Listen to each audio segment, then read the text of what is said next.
Hello everybody, welcome to episode 233. Hey, I didn't get to guess. You guess the next one. Yeah, okay, yeah, that'll make a whole lot of guessing. Episode 233, Random Musings from the Clinical Trials Guru. Also gonna go on YouTube because why not? Why not put it there as well? So we get a round table today here at Global Clinical Trials. We've got Kobe. Well, actually, go around and introduce yourselves. Let's start with Kobe. Kobe Sugihara, Clinical Research Coordinator. I'm Dan Sfera. Monica Cuitiva. Do you really need to introduce yourself? Well, everyone else is. Paula Nine. Chris Sauber. And Paola Botero. Huh? Paola Botero. So, we're talking about recruitment in this 20-minute podcast. The importance of recruitment for a site, why most studies are behind on recruitment, how to recruit. You guys just shot some videos on recruitment. How to tap into the Spanish market, how to not lose a study because of recruitment. There's a lot we can get into. So what was it that you wanted to focus on, Chris? Or should we start with the story of what happened here this week? Yeah. Okay, so this week at this site, we lost a study. And I'll let Monica explain why, because I'm not sure why. But it's because we didn't recruit anyone. But I didn't even know we were allowed to start recruiting. Right? Yeah, well, to begin with, I think if the pharmaceutical company or the sponsor has already or the knowledge that the inclusion and inclusion criteria is quite narrow, they should have more open mind and not a narrow mind like this company did, because they basically give us I will say like 4 months, but we didn't have the 4 months because in reality Christmas doesn't count, and then obviously we got in the middle of it some bumps, and so basically we had like, I will say like less than 2 months to find patients for this study, and they know that this study is actually 99% Screen failure? Screen failure. So out of 100, only one patient will qualify. So when were we given the green light to start screening? Yeah, I didn't even know. So they actually gave us the green line according to them the day after we had the site initiation visit. But then to begin with, they didn't pay us the start we didn't get the startup until December. Yeah. So that was in between September and December. So we had. Let's go off of what they think the startup was. So that was like right before Thanksgiving, I think, if I recall correctly. Yeah. The site initiation visit. No, the site initiation visit was in September, but it was like in the middle of September. So September, October, November, December, they say we had 4 months, and then January, so 5 months to screen. But I didn't even know we were allowed to screen. Sure. Yeah. And we barely got the startup funds till December. I don't think you can really. I don't think that's an argument, my opinion, right? Well, that takes a month to 3 months to get typically anyway. Right. Yeah, well, to begin with, but then the other thing is that we had trouble with one of the skills because the rater, none of our raters was really approved. So we found another rater, but they took forever to. No, that's an argument, right? To send our rater. Have you screened? Well, Monica sent a response email with like a bunch of points on it. But you were upset. Oh, yeah. And we worked. Sounds like you're still upset. Yeah, no, I'm super upset because they answered me with an email basically saying that we did nothing, and I just like, really? We actually they had one protocol, and when they had that protocol, we started looking for patients, and then they changed the protocol, which took them 1 year. So in 1 year, the patients with Alzheimer's can get really, their condition can advance a lot. Sure. So most of those patients, I will say, like probably. Yeah, in this study they were looking for very specific. Where they weren't advanced whatsoever. Exactly. Right? So in 1 year, a patient with that condition can advance. Like They were right in the middle of the beginning stages, going on to Right. to like the middle stages. Yeah. If I remember correctly, it was pretty much unknown that they had Alzheimer's. Yeah. Is what they were looking for. Yeah, and what Yeah. made it worse, we had somebody on the schedule for that week that we got the email not to screen anybody. Really? Yeah. Yeah. Wow. We actually had two people, right? So Monica had two they people. lost the patients, and then they So now we're referring them to another site, That which has- is going to be referring us schizophrenia patients. Right, which has this study. No, Or but just they for have a a different bunch study. of these kind of yeah. studies. Okay. But well, the other thing is if They are have this study too, actually. if they're Okay. expecting to have this study to be a success, they should be more open-minded about in regards. I completely agree. Because they are wasting a lot of money closing all these sites. And I- like It's a good segue. So I Really? very much agree with that. I think it's just not a matter of wasting time, but wasting money, because all the expense in getting a site started up is SIV and prior, right? So once a site's gone through SIV, all expenses have been incurred, right? It doesn't cost anything or relatively anything. Even if you know the site's not going to enroll somebody or even screen anybody, it doesn't cost them anything to leave it open. to keep it. Yeah, exactly. So why would you? I would prefer to keep 20 sites that I know will not enroll, or most won't, to get those 2 patients out of those 20 Exactly. sites, because it costs me nothing to do so. Exactly. Exactly. It just makes no sense. Really doesn't. It's like I say, it's just super close, narrow-minded. Yeah. It's And we just had so like, many I meetings don't with these understand. people, like from the sponsor, Yeah. they came out. This was like, we're going all the way back to 2017 when they came out to talk to us about the drug, talk to the PI, then 2018, you know, like, hey, we're almost going to get started, just wait. So we've been patient, and then we did a whole bunch of work too. They had Monica do a full marketing plan. Yeah, and they And they didn't like your marketing plan at all. No, the first marketing plan, they loved it. They approved it. They actually say that they were going to submit it for approval. Until this day, we have not heard anything. Wow. So, and then they asked me to do another marketing strategy, which was the one I sent last week, and then I got this answer. I think it's because the email I sent also triggered some. I mean, They were triggered. the person didn't really That like happens these it. days. That The happens. person didn't like it, or I don't Yeah, know he what didn't like happened. your response. So I was just This like, was okay, like the project manager, right? yeah. I And this is think so. unusual. It's from the sponsor, not a CRO. Right, not the middleman. Usually the sponsors are like kind of on the same page with the sites. Right. You know, they want to work with you. Sure. Like unlike CROs, but this behavior is more like what you would expect from a CRO. But there is an argument why they would want to shut sites down that are slow or not enrolling at all. Because it motivates sites in the future. Or sites know this occurs, they don't take their time, right? I know if 'Cause- I mean like Or they just assume they They want to just- motivate. They want to motivate sites to screen. I don't think right? that's a motivation. It's But actually think a about threat. it. There's a lot of there's a lot of sites that are slow to screen, mad. even if they have the patients, right? Yeah. So in the future, this motivates you to screen, right? If you don't screen, you're getting shut down. In the future, if I have to work with them, I just kill myself. Like really. So you're strongly opposed to working with this No, sponsor. the thing is, like, I don't think that's a motivation. But I mean, it is. I just, I don't I can want to I can see how it is will as a not kill motivation. I will not Well, kill I'd myself. happily work but- with them again. Yeah. But we have to get the marketing, and we have patience. That's the thing. And we told this guy we have patience. But think and they about said, it. Don't screen them. I'm sure they hear that often, right? Right, and he even And- said that in his email. You've said you had patience. I didn't even know we could screen. Right. I thought we just got the green light in January. I didn't know. Right. Yeah, but they were counting since They've been counting SIB. since September. So I didn't really understand why they actually give us the SIB if we were not ready to go and screen because we didn't have the Raters. the So- raters, and so it was their fault and our fault too. So here's the Right. lesson, like for the people watching and listening. If you get a study, first of all, like you should have somebody, just one patient, get them in there, right?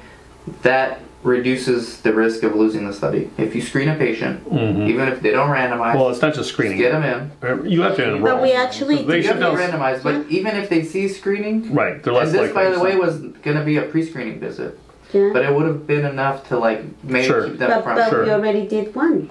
We No. did a pre-screening in Oh, December. you already did one? Oh, we Did forgot to a mention it. pre-screening in Okay. December. So we We pre-screened the did patient in a December. pre-screening in And this study December. has an official pre-screening Yeah. structure, so Right. they know. Right. They're And we aware. actually called Not the only that- CRA and we called somebody else because the patient had a lot of questions in regards one part of the ICF, which it was related to the Insurance. and the all that. insurance. Yeah, benefits. So, and that was actually why the patient didn't want to join the study. And in my experience, most sponsors usually give you notification if they're considering shutting you down. I'm sure that's in your experience as well. Yeah. If you're Yeah. slow to enroll, they usually say if you don't enroll somebody soon, Yeah. we're gonna have to shut your site down. Yeah. You usually get that email as a And- motivation. We had the Did you email get that email? 1 week before. Oh, 1 week. 1 week before, they requested Monica write a marketing plan, a Yeah. detailed marketing plan. And that's what the email said. If you don't enroll, we Yeah, have to shut you and down. she No, spent and- an entire weekend of hers doing it. I can see why you're irritated. Of course.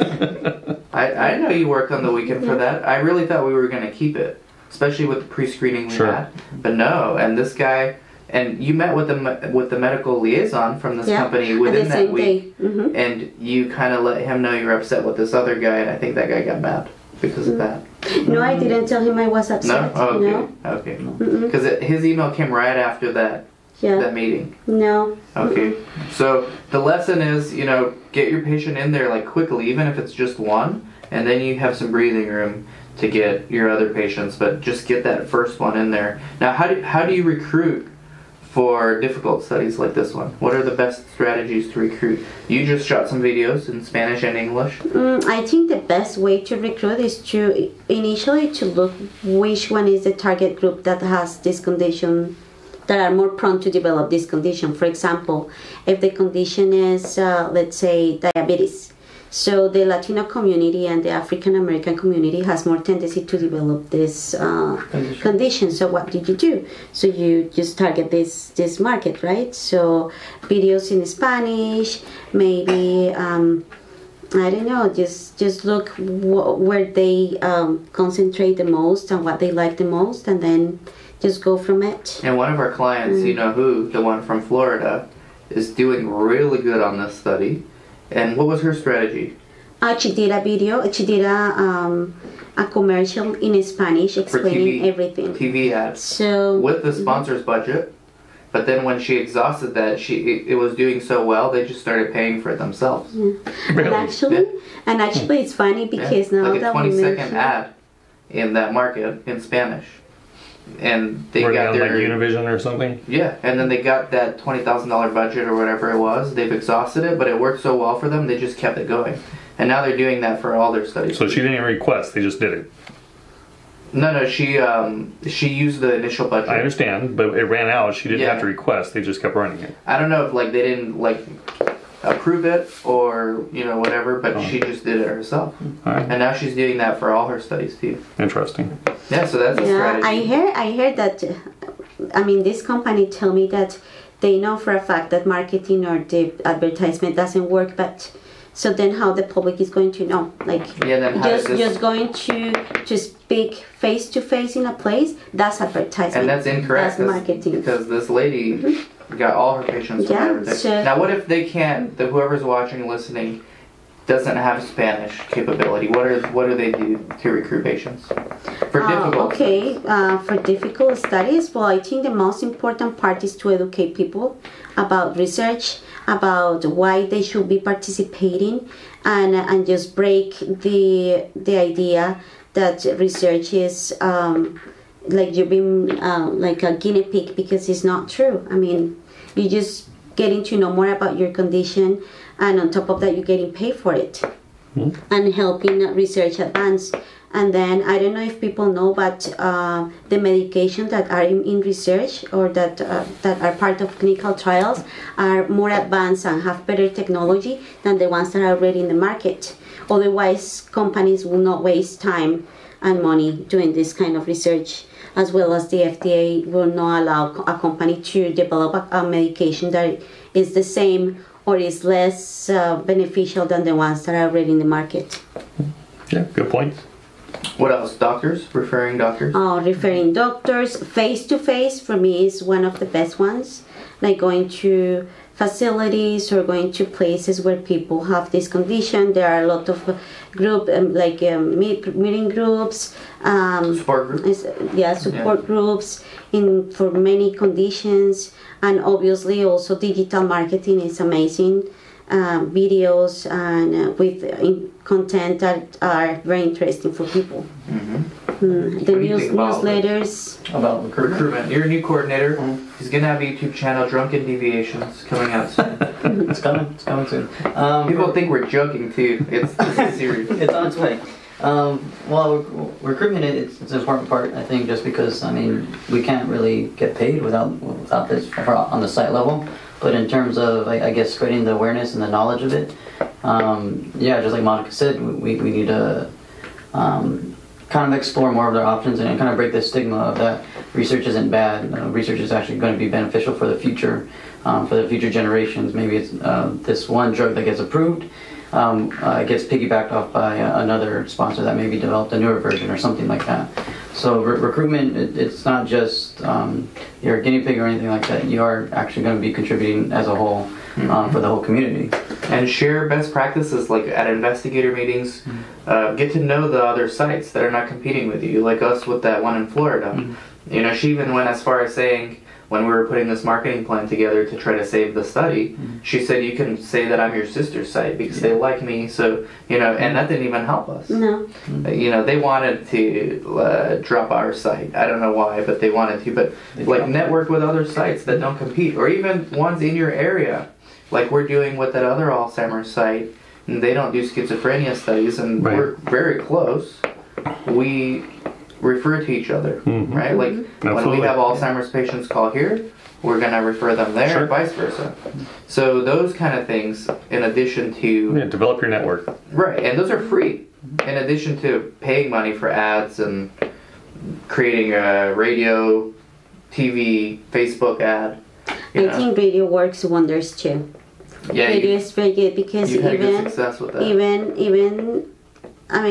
that the regular radio is not as big as it was before. People still listen to it when they're driving, when I don't know, the sports, and So maybe the title of this will be How to Lose a Study. That's good. How to lose a study in 7 days. 7 months. 7 months. Any closing remarks, Chris? We lost one. We lost somebody. Yeah, she was hacking up a lung. No, I think we covered everything. Yeah. So from a sponsor perspective, you think it's dumb? It depends. It depends. Like I said. Play devil's advocate. I think they're thinking, and I don't blame them because this is an industry-wide problem of slow enrollment. Right. They're thinking, and they probably have data on this, that the sites that don't do what they say are probably going to be problem sites, more so than the other sites. So their data is not going to be clean, even if they should enroll somebody? Is that what you mean by problem? I'm playing devil's advocate, but yeah. I would say it's probably more, in my opinion. And they have analytics on this. Sure. More likely, I think it's a motivator. A demotivator. No, a motivator, right? If you want to enroll your patients, you better do it, or we're closing you down. Sponsor again, maybe. Well, there's doctors out there that are slow to enroll, even when they have the patients. True. Right. And we have screwed up with other sponsors of this size before, and gotten more studies from them. Oh yeah. We were surprised. Yes. But it happens because they're so big. Yeah, they don't especially realize. this company. Like they have different departments, so like they don't even communicate internally.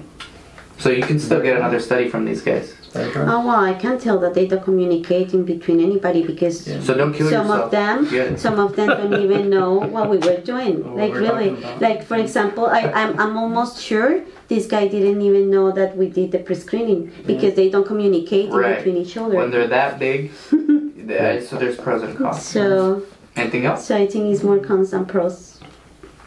Closing thoughts. Yeah. So I Don't mean, be mad. nothing against. No, I'm not mad anymore. Nothing against anybody. I'd hate to see you when you're It's mad. just You got it out. You got it. You Yeah. got the vent. Here, Yeah. This is therapy. yeah, I won't kill myself for anything. Or I was anybody just else. crying. Or anybody else. If she might, she's a black belt.